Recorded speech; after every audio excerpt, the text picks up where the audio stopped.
The darkness of space stretched endlessly before the USS Horizon, a small research vessel drifting at the edge of the Cygnus constellation. On the bridge, Dr. Alan Wright stared at his monitor with growing excitement. "Captain, you need to see this," he said, his voice barely above a whisper. Captain Diane Miller pushed away from her command station and moved to stand behind the science officer. Her eyes narrowed as she studied the unusual energy readings on his screen. "What am I looking at, Alan?" she asked. "Something new," he replied, adjusting the sensors to get a clearer image.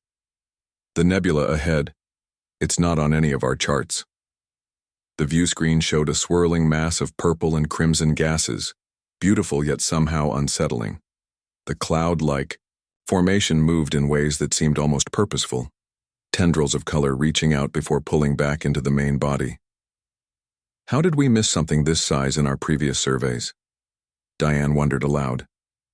Laura Bennett, the ship's xenobiologist, joined them at the science station. "Maybe we didn't miss it," she suggested. "Maybe it wasn't here before." Frank Turner, the ship's engineer, frowned from his position at the operations console. "That's impossible. Nebulae don't just appear overnight."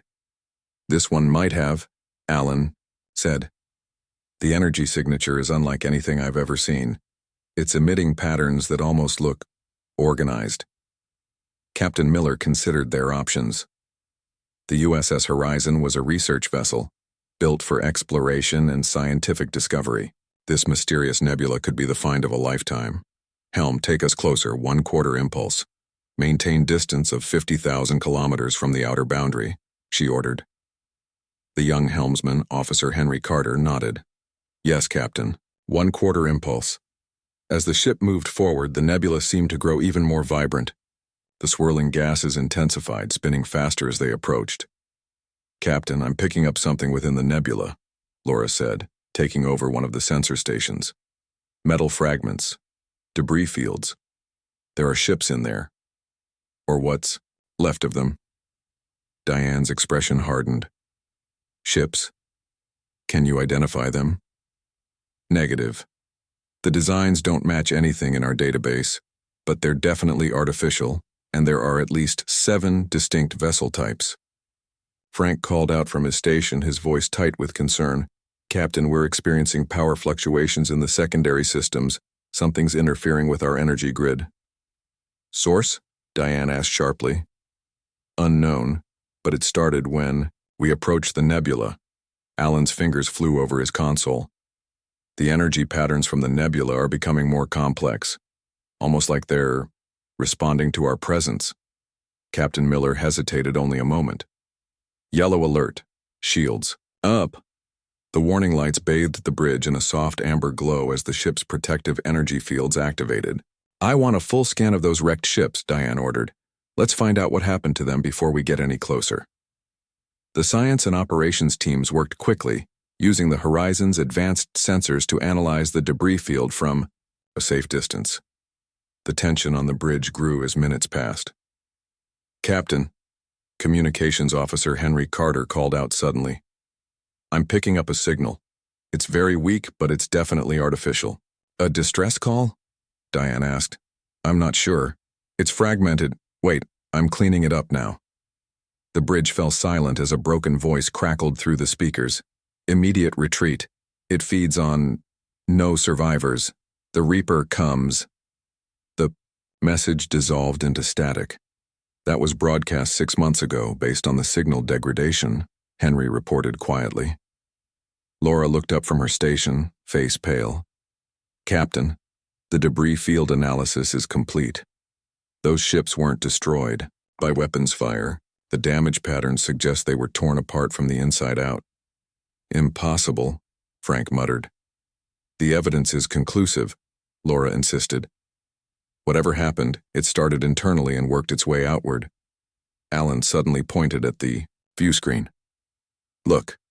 The nebula had changed. What had been random swirls of gas now moved with clear purpose. A tendril of purple-tinged cloud extended toward the horizon, reaching across the vacuum of space like a finger. "Helm, back us off." "Now," Captain Miller ordered. "Engines not responding, Captain. Henry reported, his voice rising with panic as his controls flashed red. Frank? Diane turned to her engineer. Working on it. Something's draining our power reserves. We're down to 60% and falling.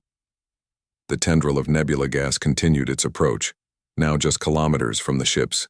Oh, as it drew closer, they could see it wasn't just gas. Tiny points of bioluminescent light pulsed within it, giving the cloud a strangely alive appearance. All hands, prepare for emergency procedures, Diane announced shipwide. Dr. Wright, I need options.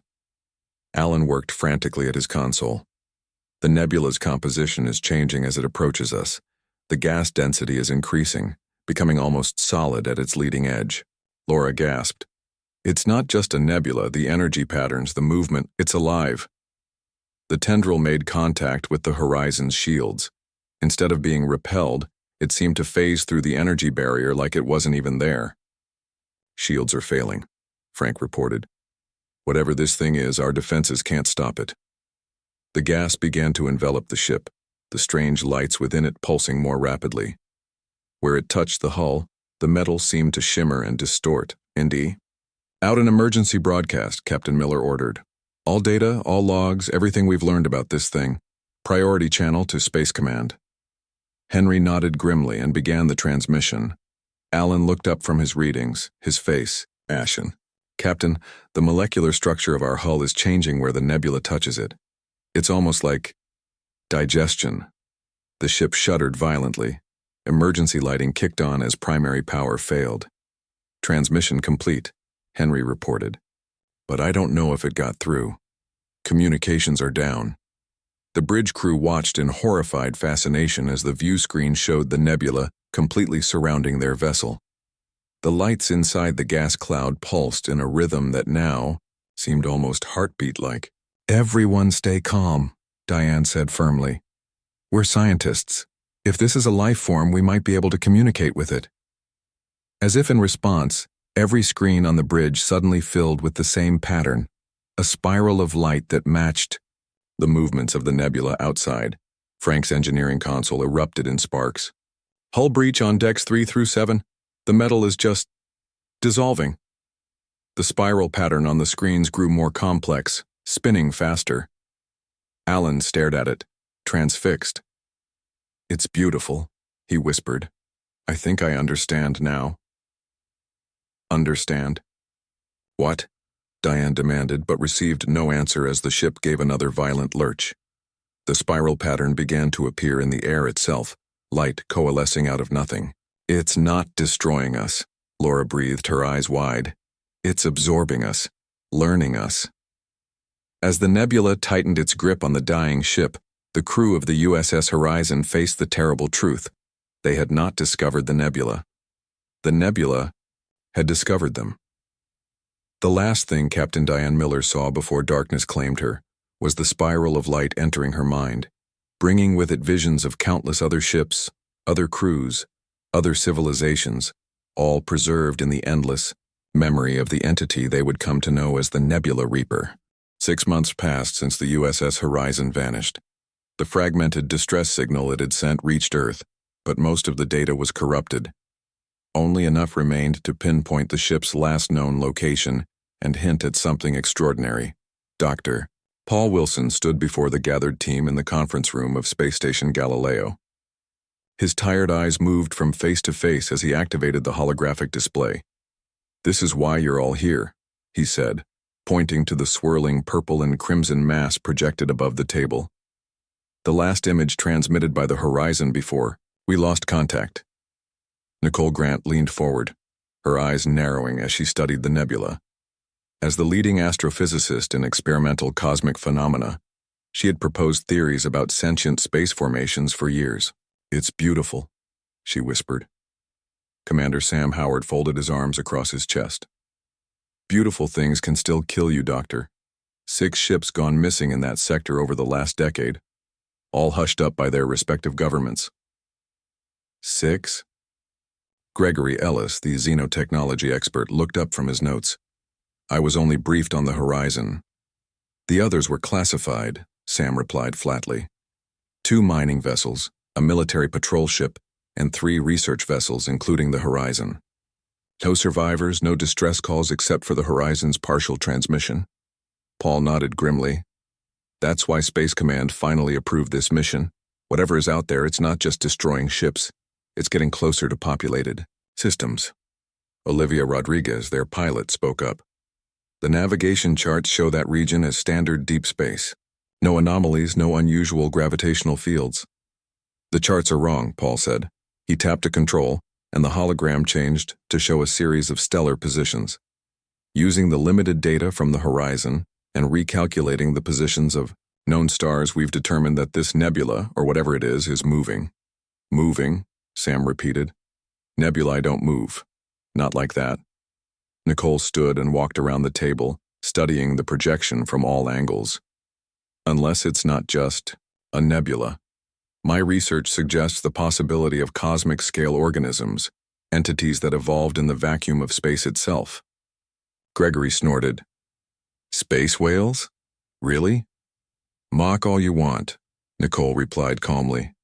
But explain to me how an ordinary nebula consumes ships and changes position against prevailing stellar currents. Paul raised his hand to quiet them. We don't have all the answers. That's why we're going out there. The Artemis has been specially modified based on Dr. Grant's theories. If this thing is somehow alive, we might be able to defend against it. Or communicate with it, Nicole added. Sam's face darkened. Our primary mission is to determine what happened to those ships and assess the threat level, not make friends, with a cloud of killer gas. Paul displayed the final slide, a schematic of their ship, the Artemis. We leave in 12 hours. Each of you was selected not just for your expertise, but for your ability to think beyond conventional science. We may face something completely outside our understanding. Later, as the team prepared their equipment, Nicole found herself alone in the data lab. She was running final checks on her specialized sensors when she noticed something unusual in the Horizon's transmission. Computer, enhance section 42B of the Horizon data packet. The screen zoomed in on a fragment of code. It wasn't part of the standard transmission. It was hidden, encrypted. Nicole recognized the work of Alan Wright, the Horizon's science officer, and Paul's former colleague. After an hour of careful decryption, a file appeared, a set of calculations and a brief message. It's not just moving. It's accelerating. And it's coming toward us. Nicole downloaded the file to her personal device just as Paul entered the lab. Find something? He asked. She hesitated, then nodded. Alan left us a breadcrumb trail. According to his calculations, this nebula isn't just drifting, it's deliberately changing course. It's been moving toward populated systems for decades, picking up speed. Paul's expression grew grim. You think it's hunting? I think we need to be very careful about how we approach this mission, Nicole replied. If this entity is sentient, it's been consuming ships and their crews for a reason. 12 hours later, the Artemis departed space station Galileo. The sleek research vessel had been reinforced with experimental shielding, based on Nicole's theories about cosmic energy absorption. The 5-person crew settled into their positions for the long journey to the nebula's last known coordinates. In the pilot's seat, Olivia plotted their course through a series of small jumps rather than one direct leap. If this thing moves, we don't want to pop out of hyperspace right on top of it. Good thinking, Sam agreed from the tactical station. Keep us at observation distance when we arrive. In the science lab, Gregory and Nicole calibrated their equipment. The xenotechnology expert was still skeptical, but intrigued by the challenge. If this nebula is truly alive, he said, it would represent an entirely new classification of life. Nothing in our databases comes close. That's what makes it so dangerous, Nicole replied. We have no framework for understanding its motivations or capabilities. After 4 days of travel, they reached the outer boundary of the region where the Horizon had disappeared. Olivia slowed the ship to sublight speed. All stop, Paul ordered from the command chair. Passive sensors only. Let's take a look before we announce ourselves. The main view screen activated, showing empty space. No nebula, no unusual readings. It's gone, Sam said. No. Nicole studied her instruments. It's moved. Based on the residual energy signature, it was here recently, within the last week. Paul leaned forward. Can you track it? Nicole nodded slowly. I'm detecting traces of the same energy pattern leading away from this position. Her face paled as she realized the direction. It's heading straight for the Orion colony cluster. Population 50,000, Sam added grimly. How long do they have? Paul asked. Nicole's fingers flew over her console. At its current speed, less than 2 weeks. Gregory joined them on the bridge carrying a small device. I've been analyzing the Horizon's data. If this thing is what we think it is, it doesn't just destroy ships, it absorbs them. Look at these molecular patterns. The screen showed a simulation of ship hull material breaking down and reforming into new structures. It's not feeding in the conventional sense, Gregory continued. It's collecting, preserving patterns. Like a cosmic museum, Nicole whispered. Paul made his decision. Olivia, set course to intercept, maximum speed. Sir, Sam objected. We should report back first. No time, Paul replied. If we're right, the Orion colonies will be wiped out before reinforcements could arrive. We need to make contact or stop it ourselves. As the Artemis accelerated toward its target, Nicole returned to her lab to review Alan's hidden message again. There was something she had missed. A personal note embedded deep in the code. It knows we're watching, the message read. And it's curious about us. The Artemis pushed its engines to their limits, racing to intercept the Nebula entity before it reached populated space. The crew worked around the clock, preparing their theories, their weapons, and their attempts at communication. None of them slept well. Each night brought strange dreams of swirling purple and crimson lights, of voices, speaking in patterns rather than words. When they compared notes over breakfast, they discovered they had all experienced the same visions. It already knows we're coming, Nicole said quietly. Somehow it's reaching out to us. Or trying to get inside our heads, Sam countered as they approached the coordinates where they expected to intercept the nebula. Olivia suddenly called out from the helm. Contact. Visual range in 3 minutes. The crew took their positions, each facing the unknown with determination and fear. The view screen flickered to life, revealing their target. The Nebula Reaper waited for them, its vast cloud-like body swirling with purpose. And at its heart, barely visible through the colored gases, they could see the broken remains of dozens of ships, including the USS Horizon. The bridge of the Artemis fell silent as the crew stared at the massive nebula on their view screen. Its swirling colors were both beautiful and terrifying, with tendrils of gas that seemed to reach toward their ship like curious fingers. All, stop, Paul ordered, his voice barely above a whisper. Keep us at maximum sensor range. Olivia's hands moved quickly across her console, bringing the ship to a halt at a safe distance. Holding position at 500,000 kilometers. Nicole could barely contain her excitement despite the danger. It's magnificent. Look at those pattern formations, they're not random. There's a structure to the movement. Sam wasn't impressed. Focus on the threat assessment, not the light show. What are our defense options if it decides we look tasty? The shields have been modified to absorb and redirect energy rather than block it, Gregory explained. If this entity feeds on power sources, we might be able to make ourselves less appetizing. Paul turned to Nicole. You've studied this phenomenon the longest. What's your recommendation for first contact? Before she could answer, their communications officer, Lisa Taylor, called out from her station. Sir, I'm detecting a signal coming from inside the nebula. It's faint, but it matches Earth standard frequencies. Put it through, Paul ordered. Static filled the bridge speakers, occasionally broken by fragments of words. Help. Still alive. Don't trust. Absorbs. Sam leaned forward. That could be survivors from one of the missing ships.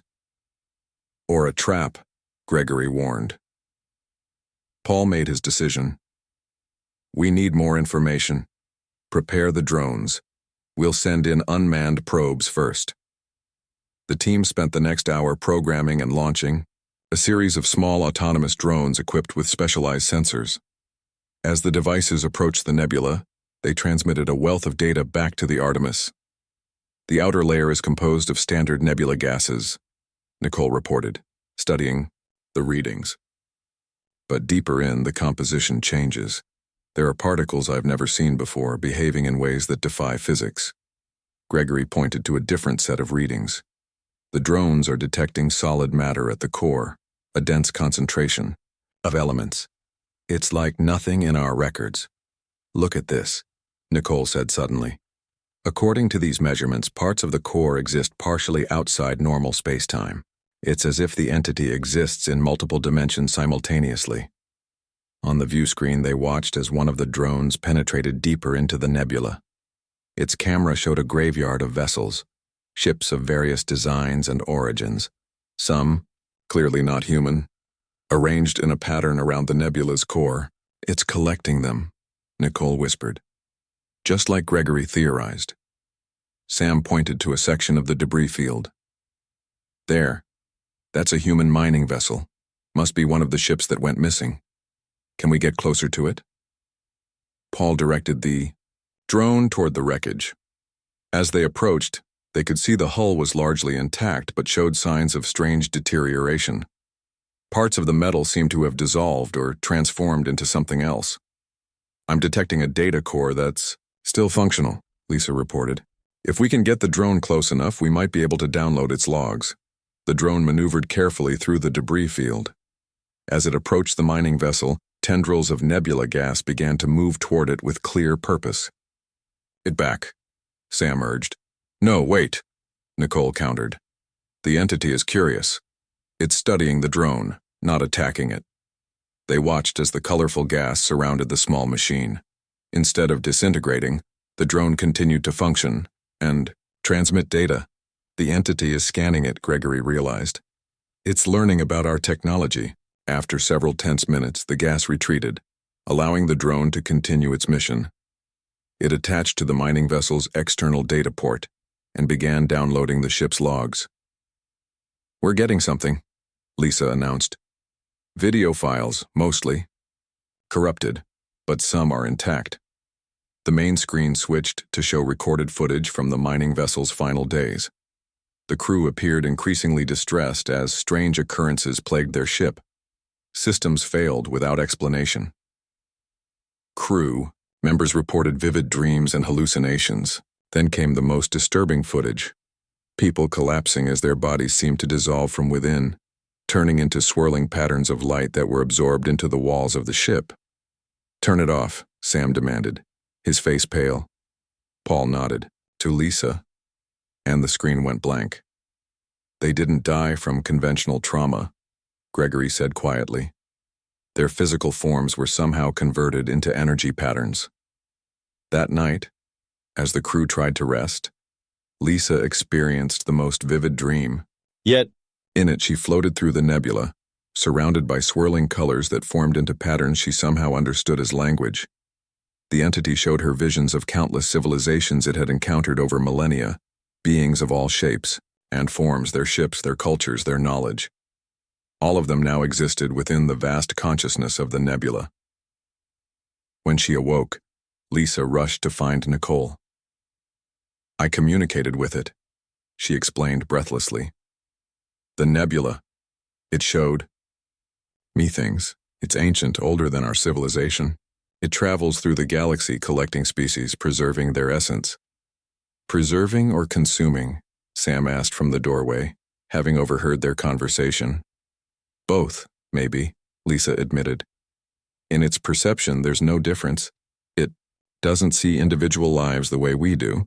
It perceives entire species as single entities, and it believes it's saving them. Nicole was fascinated. Saving them from what? Extinction. Time. The heat death of the universe, Lisa struggled to explain. Its thinking is so alien, but it believes it's performing a service by absorbing civilizations into itself, where they can exist forever. Paul called a meeting to discuss this new information. If Lisa's dreams are indeed a form of communication, we might have a chance to reason with this entity. Or Lisa could be experiencing the first stage of what happened to the other crews, Sam countered. These dreams could be how it begins to break down our minds.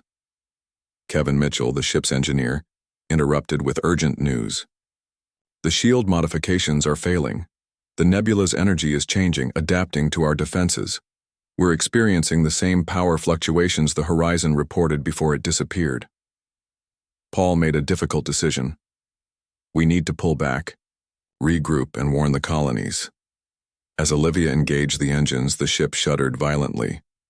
No response from the drive system, she reported, trying to keep the panic from her voice. We're being held in place. On the view screen, they watched as tendrils of purple and crimson gas extended toward the Artemis, surrounding the ship in a beautiful but deadly embrace. It doesn't want us to leave, Lisa whispered. It wants to know more about us. The crew of the Artemis braced themselves as the nebula began to pull them deeper into its swirling mass, toward the mysterious core where the truth about the Nebula Reaper awaited. The Artemis drifted deeper into the nebula, pulled by forces beyond their control. Through the viewports, the crew watched swirling colors surround their ship like a living cocoon. Strangely, after the initial power fluctuations, the ship's systems stabilized. We've stopped moving, Olivia reported from the helm. We're being held in place. Paul looked at the sensor readings. Where exactly are we? According to these readings, we're in what appears to be a stable pocket within the nebula, Nicole answered. Almost like an eye in a storm. Kevin ran diagnostics on the ship's systems. Power levels are holding steady. Whatever was draining, our energy has stopped. Sam wasn't comforted. It's playing with us, like a cat with a mouse. Lisa shook her head. I don't think so. The entity is curious. It's giving us a safe place to communicate. From their new position, they had a clear view of the nebula's interior structure. All around them floated the wreckage of thousands of ships, arranged in patterns that seemed deliberate rather than random. Some appeared to be millions of years, old based on their design and the level of deterioration. It's a museum, Gregory whispered. Or a library. Nicole pointed to a cluster of debris directly ahead of them. Look, that's the USS Horizon. The research vessel floated among the collection, its hull showing the same strange patterns of deterioration they had observed on the mining ship. Parts of it seemed to have been transformed into something else, a hybrid of metal and the nebula's own substance. I'm detecting active power signatures from some of these vessels, Kevin reported with disbelief. They're not completely dead? Paul turned to Gregory. You had a theory about the entity preserving rather than destroying. Could some of these ships still be functional in some way? Before Gregory could answer, Lisa gasped. Her eyes were unfocused, staring at something only she could see. Lisa? Nicole moved to her side. What's happening? It's communicating again, Lisa whispered. Stronger now that we're inside. It's showing me the core. We need to go there. Sam stood up, his hand moving, to the sidearm at his hip. Absolutely not. This is how it manipulates its victims. I think we should listen to her, Nicole argued. If the entity wanted to harm us, it could have done so already. Paul made his decision. We'll send another drone to the core first. If it's safe, we can consider further action. They prepared their last remaining drone, equipping it with every sensor they had. As it flew toward the center of the nebula, its cameras revealed something extraordinary. A dense sphere of swirling energy, neither gas nor solid, containing what appeared to be patterns of light that moved with purpose. The readings are off the charts, Nicole said, studying the data. That core contains more energy than a small star, but it's perfectly contained, perfectly balanced. Gregory pointed to a different set of readings. Look at these patterns. They're organized, complex, almost like neural pathways. Are you saying that thing is a brain? Sam asked incredulously. Not exactly, but possibly an equivalent, Gregory replied. A consciousness that evolved very differently from our own. The drone's sensors detected something else. Within the energy patterns were what appeared to be stored information, vast amounts of it, organized in ways they couldn't fully comprehend. It's not just ships and bodies it preserves, Nicole realized. It's knowledge, memories, maybe even consciousness itself. Lisa's eyes widened. That's what it's been trying to show me. The crew of the Horizon, they're not dead, not completely. Their consciousness, their memories, they're preserved within the entity. Sam wasn't convinced. That's not survival. That's consumption. From our perspective, maybe, Nicole said. But from another viewpoint, it could be a form of transcendence. As they argued, Kevin noticed something alarming on his console. The quantum warheads we brought as a last resort, they're becoming unstable. The radiation from the core is affecting their containment fields. Can you stabilize them? Paul asked. Urgently, Kevin shook his head. Not without completely shutting them down. And if they detonate here, they could tear apart both the ship and possibly the Nebula itself. Sam saw an opportunity. Maybe that's not such a bad thing. If this entity is heading toward populated systems, destroying it might be our only option to save millions of lives. We can't make that decision, Nicole argued passionately. We're talking about a unique life form, possibly the only one of its kind. And if Lisa is right, it contains the preserved consciousness of countless beings. Destroying it would be genocide. It's genocide either way, Sam countered. Either we destroy this thing or it absorbs entire colonies. While they argued, Lisa slipped away from the bridge. Following the mental guidance she was receiving, she made her way to the ship's communication array. With trembling hands, she began adjusting the settings, configuring the system to transmit on frequencies she shouldn't have known existed. When Paul discovered her missing and found her at the communication station, she was in a trance-like state. Lisa, what are you doing? He asked carefully. Establishing proper communication, she replied without looking up. The dreams are limited, this will be clearer. Before Paul could stop her, she activated the array. Energy surged through the ship's systems. The lights flickered, and every screen filled with swirling patterns of color that gradually resolved into a form they could understand.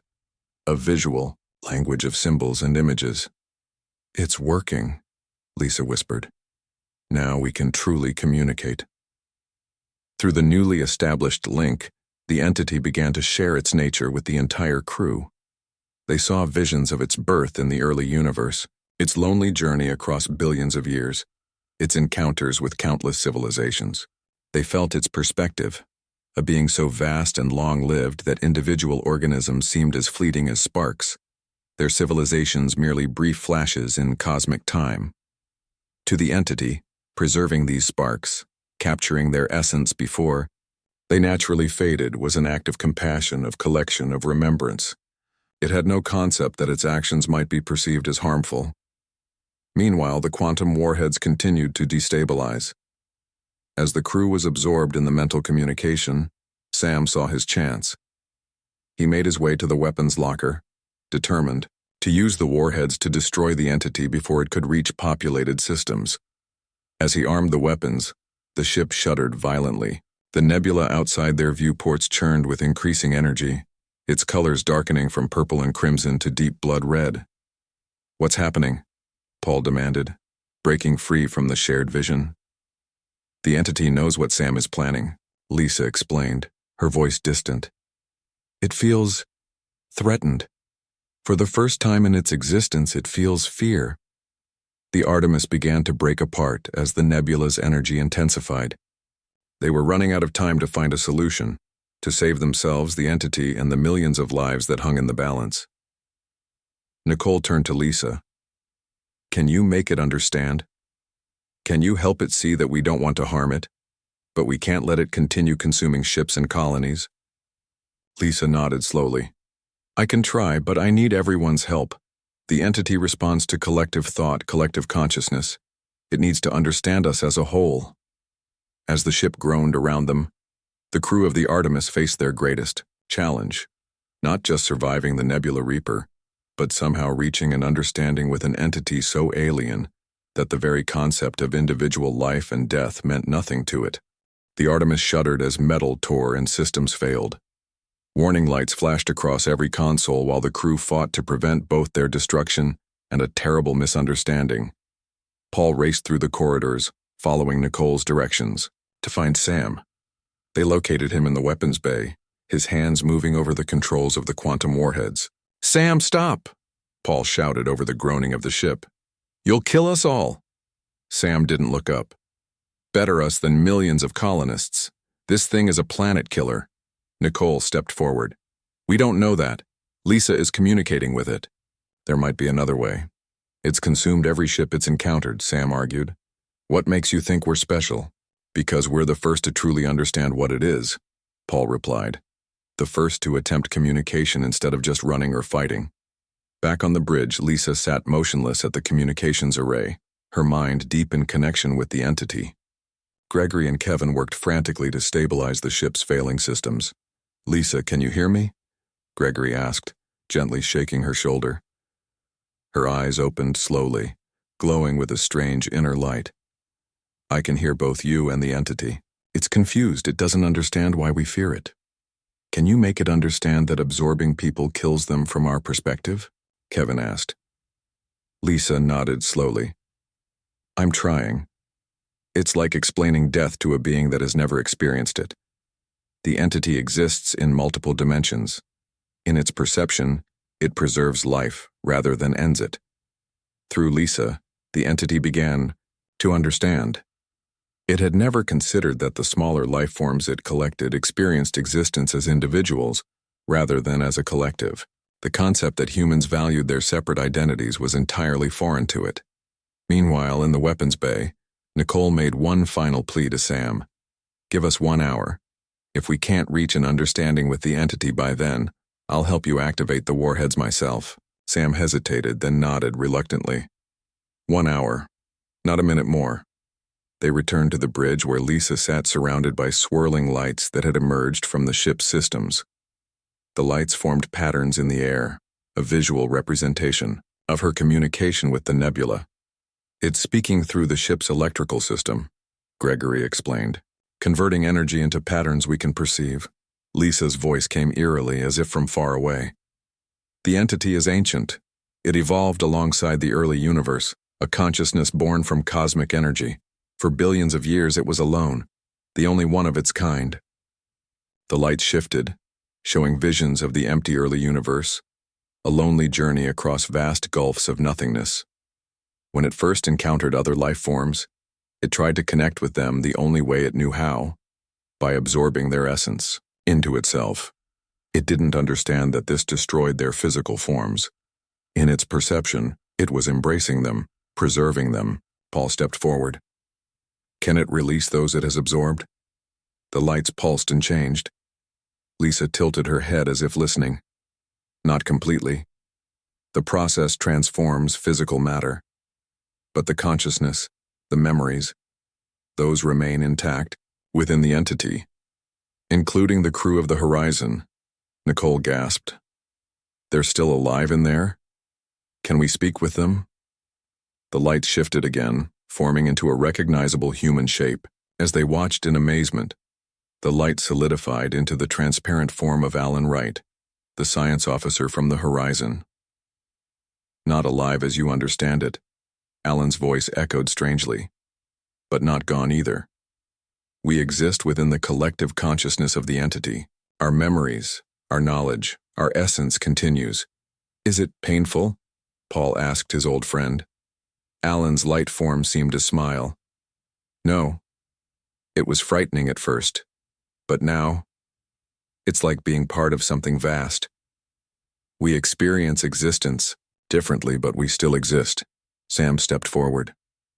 What about the colonies? Will this thing continue to absorb ships and settlements? That's why we're here, Lisa said, her own voice returning. The entity wants to understand. It never meant to cause harm. It's been collecting species for billions of years, preserving their essence before they naturally went extinct. It thought it was performing a service. Nicole approached the light form of Alan. Would you choose to return to your physical form? If you could. The question seemed to surprise him. Some would. Others have found this existence enlightening. We experience the universe in ways impossible for physical beings. As they spoke, Kevin continued working on the quantum warheads. He approached Paul quietly. I can't fully stabilize them, he whispered, but I've modified them. Instead of destruction, they could create a stable pocket of space-time within the Nebula, a place where physical forms could exist without being absorbed. Paul turned to Lisa and the light form of Alan. We might have a solution. A way for the entity to study physical beings without destroying them. Through Lisa, they explained, their proposal to the entity, a compromise. The entity would cease its automatic absorption of ships and colonies. Instead, it would establish communication protocols and create safe spaces within itself where physical beings could visit and share knowledge willingly. In return, humanity would share information and cultural knowledge freely, allowing the EE entity to continue its ancient mission of preservation through cooperation rather than consumption. The entity, curious about this new approach to collection, agreed. It generated a stable bubble of space-time within itself, where the Artemis could be repaired. During this time, the crew witnessed the true nature of the entity, not malevolent, but utterly alien, a cosmic intelligence that evolved alongside the universe itself. Most surprising of all, the entity helped restore physical forms to many of the Horizon crew using technology so advanced it seemed like magic. Some, like Alan, chose to remain within the collective consciousness, finding it a transcendent experience. Others, gratefully, returned to human form, though forever changed by their experience. As the Artemis prepared to depart days later, they deployed a network of warning buoys around the nebula's perimeter. These would prevent ships from accidentally entering the entity's space and establish permanent communication channels for ongoing exchange of information. Will it keep its word? Sam asked, as they watched the swirling colors of the nebula recede on their view screen. I believe it will, Nicole replied. It's existed for billions of years.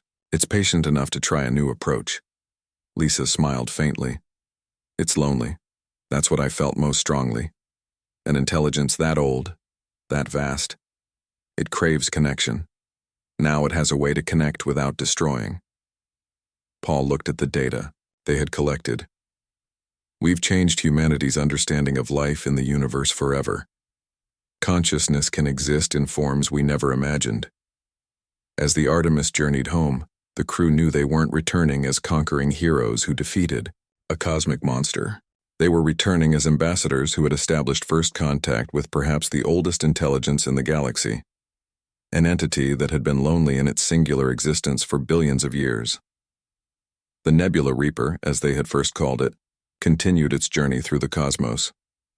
But now it moved with a new understanding of the smaller beings it encountered, and a more consensual approach to its ancient mission of preservation. On Earth, the news of their discovery sent shockwaves through scientific and philosophical communities. If consciousness could exist in such vastly different forms, what else might be possible? What other intelligences might wait among the stars, perceiving existence in ways humans had never imagined? The truth behind the Nebula Reaper opened humanity's eyes to a universe far stranger and more wonderful than they had ever dreamed.